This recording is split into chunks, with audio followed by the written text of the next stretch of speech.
Ayo mah ngelek kali laptopku ini boy. Kenapa ini boy?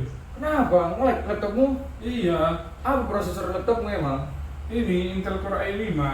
Buset. Tapi ngelek kali. Keren itu Core i5. Berapa emang RAM-mu? RAM-nya cuma 2 GB emang. Pantasnya 2 GB. Aku pun pengaruh lah itu RAM 2 GB. Emang apa pengaruhnya RAM itu terhadap komputer? Emang RAM itu apa ya? Nah, RAM sendiri merupakan singkatan dari Random Access Memory, yang mana RAM merupakan hardware yang terdapat di perangkat gadget kita, baik di laptop, komputer, dan smartphone yang kita gunakan sekarang. Nah, RAM sendiri itu bekerja sesuai kapasitasnya. Jadi semakin besar kapasitas yang kita miliki di perangkat kita, maka kinerja daripada perangkat kita akan semakin cepat, baik dalam penggunaan aplikasi dan penyimpanan data yang akan kita simpan. Nah, yang selanjutnya itu adalah jenis-jenis RAM. Yang pertama itu ada DRAM atau Dynamic Random Access Memory. Itu merupakan RAM pengembangan yang pertama, di mana dia itu proses penyimpanannya selalu disegarkan oleh CPU agar tidak hilang. Yang selanjutnya ada SDRAM atau Synchronized Dynamic Random Access Memory, yang mana ini merupakan versi lanjutan daripada DRAM yang tadi yang selalu disegarkan oleh CPU ketika menyimpan. Namun dia ini sudah lebih optimal cara kerjanya karena sudah disynchronize. Yang selanjutnya itu ada DDR-RAM atau Double Rate Random Access Memory, yang mana ini merupakan RAM versi lanjutan yang lebih canggih lagi. Selanjutnya kita akan bahas ciri-ciri RAM yang rusak. Yang pertama itu biasanya dia itu saat kita membuka aplikasi dia itu menjadi sangat lambat. Yang kedua itu saat kita melakukan proses booting terkadang suara kipas menjadi bunyi. Yang ketiga itu saat kita juga ingin menghidupkan komputer, dia itu terkadang menjadi blue screen atau update Windows tiba-tiba. Dan yang selanjutnya itu terkadang saat kita membuka aplikasi dia kadang suka nge-lag atau susah dibuka.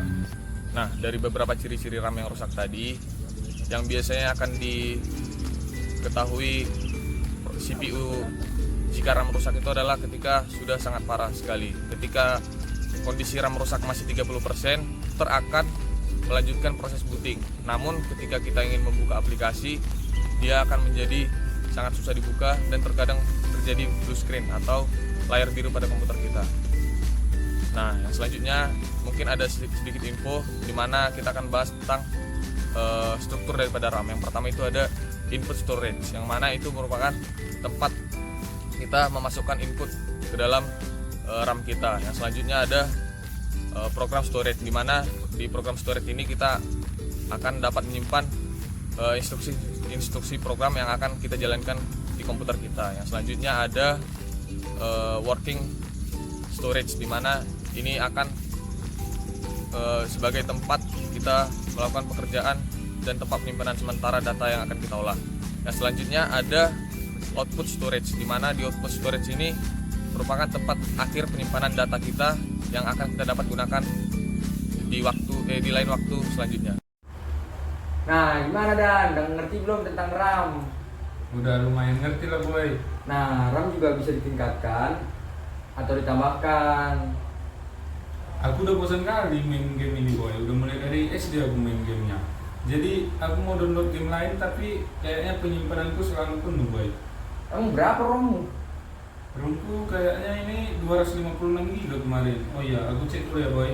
Ini 256 GB boy. Pantas lah itu masuk kecil Dan. Makanya kok nggak bisa download yang lain. Emang apa itu ROM boy? Dan apa perbedaannya sama RAM?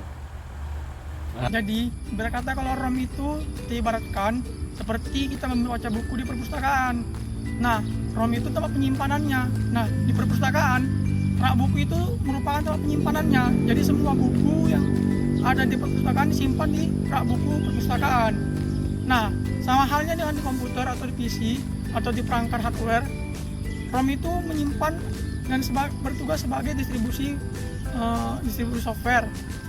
Kemudian menjadi penyimpanan firmware, juga menjadi sebuah tempat penyimpanan aplikasi atau data yang ingin kita simpan tambahan.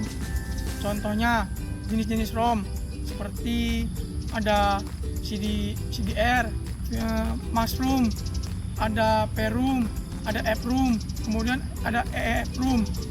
Nah, intinya gini, ROM itu merupakan tempat penyimpanan untuk sebagai distribusi software terhadap hardware, kemudian penyimpanan data, dan juga tempat penyimpanan instalasi aplikasi atau jenis software yang akan kita simpan. Begitu artinya ROM. Nah, itu tadi penjelasan ROM. Beda kali kan perbedaan RAM dan ROM itu. Iya boy, emang beda. Tapi kenapa ya? Udah aku hapus sih semua ini apanya, aplikasinya, foto-fotonya, semua lah file-file yang ada di laptop ini udah aku hapus sih. Tapi laptopku tetap aja nge-lag boy. Oh, chat situ kemungkinan. Apa lagi chat situ boy? Banyak kali emang. Baik, di sini saya akan menjelaskan tentang cache memori. Cache memori merupakan memori berkecepatan tinggi yang digunakan pada komputer yang kecepatannya melebihi dari RAM, ukurannya lebih kecil. Cache memori digunakan biasanya untuk menyinkron data oleh CPU berkecepatan tinggi untuk meningkatkan kinerja performanya. Terdapat beberapa fungsi cache memori. Yang pertama yaitu sebagai buffer atau penyangga dari RAM dan CPU. Yang kedua yaitu untuk meningkatkan performa dari prosesor pada komputer. Yang ketiga yaitu untuk penyimpanan data sementara. Ada beberapa jenis cache memori. Yang pertama yaitu L1 cache. L1 cache ini dia biasa disebut dengan cache memori level 1. Biasanya terdapat pada dalam CPU dan ukurannya yaitu 2 KB hingga 8 KB. Yang kedua ada namanya L2 cache. L2 cache ini biasa orang sebut dengan cache memori level 2. Cache memori level 2 sendiri ada dalam CPU dan di luar CPU.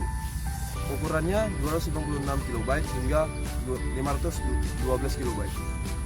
Yang ketiga ada L3 cache. L3 cache ini biasa disebut dengan penyimpanan cache memori level 3 yang biasanya terdapat pada chipset kelas atas. Ukurannya 2 MB hingga 8 MB.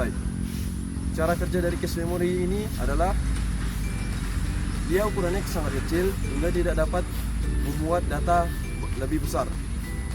Yang kedua yaitu cache memori ini bisa meningkatkan kinerja komputer lebih cepat daripada RAM.